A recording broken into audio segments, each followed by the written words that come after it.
So to everyone here, I know that you're all feeling the pressure we're under right now with this potential third wave we're in, with the new variants coming around. Yes, vaccines are coming, so the most vulnerable are protected, but we've seen that these vaccines are serious. These new variants are serious, more transmissible, and cause for concern. So even with vaccines coming, we're going to have to hold on strong for the coming weeks and perhaps months so that we can get to this summer in the best possible shape, so that we don't overwhelm our hospitals and our ICUs, so that we make sure that we're keeping our cases down, because as we're seeing, more and more young people are facing challenges with COVID-19 as well with these new strains.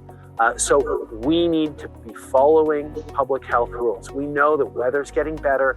People don't want to be dealing with COVID anymore. We don't want to be, facing more restrictions. But it is this last push. Dear Prime Minister, it is my honor to have this opportunity to talk with you. My name is Wei Zheng, and I'm the director of Elitestar Family Office. Since the pandemic last year, all walks of life in Canada have been affected to varying degrees. In my field, I have also been aware of certain issues, such as people who are planning to immigrate to Canada and experiencing certain level of anxiety. And new investors are becoming overly cautious under the economic blow. I think that's more terrifying than the pandemic itself. And we definitely need to pay more attention to this effect. But I always believe that we can face it together, not only to overcome the COVID-19, but also cure people's concern.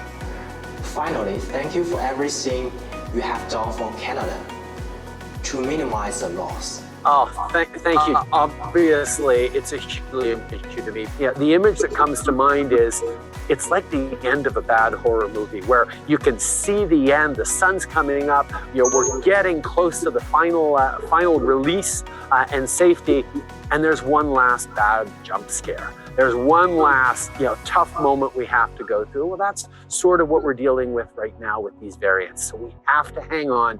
We have to hold together. We have to know we're going to get through this because we know what to do. We know what public health rules to follow. We know how to keep each other safe. We have to be careful as we get through. We owe it to the frontline workers and to the most vulnerable. So we're getting through this, but it hasn't been just about the health crisis. Anita and our team have been amazing on. It's also about making sure that we're there for Canadians, even during the pandemic, even in a minority government. We've been supporting families, workers, and businesses through this crisis with unprecedented supports to make sure that we're able to come roaring back as quickly as possible. And I've talked to a whole bunch of business people who understand deeply that the best way to ensure our economy comes back strongly and quickly is to make sure we're handling the health crisis and supporting people through it. Think about how much easier it is when it's a question of just restarting or turning on the lights rather than rebuilding from rubble. And that's why our investments in families and small businesses, in workers has made a huge difference. So we promised to have people's back through this pandemic. That's exactly what we've done. But we've done more than that as well. We kept our promise and banned assault weapons and introduced legislation to keep our communities safe. With President Biden, we set a roadmap for a renewed Canada-US partnership. Unprecedented investments in public transit will reduce traffic, allow our kids to breathe cleaner air, and create good middle-class jobs. We've continued to accomplish a range of things, especially around climate. Just last week, the Supreme Court delivered a win for climate action. Our price on pollution will continue to protect the environment while giving more money back to families. Everyone gets that. Canadians know you can't have a plan to grow the economy if you don't have a plan to fight climate change. In the last election, it was very clear that the vast majority of Canadians understand that. Unfortunately, as we've seen, Erin O'Toole's Conservative Party still insists that climate change is not real, doesn't understand that we need to act. Well, you know what? You're going to have a hard time explaining to Canadians how they're going to build for a more prosperous future if they're not serious about fighting climate change. But that's their challenge, because our challenge as a party is to keep moving forward ever more ambitious. And that's what we're going to be doing. We're going to continue to deliver for Canadians every step of the way with a positive vision for this country that continues to bring Canadians together. On a encore beaucoup de travail à faire pour bâtir un Canada plus sain et plus résilient pour tous. Et en agissant ensemble, on est à la hauteur.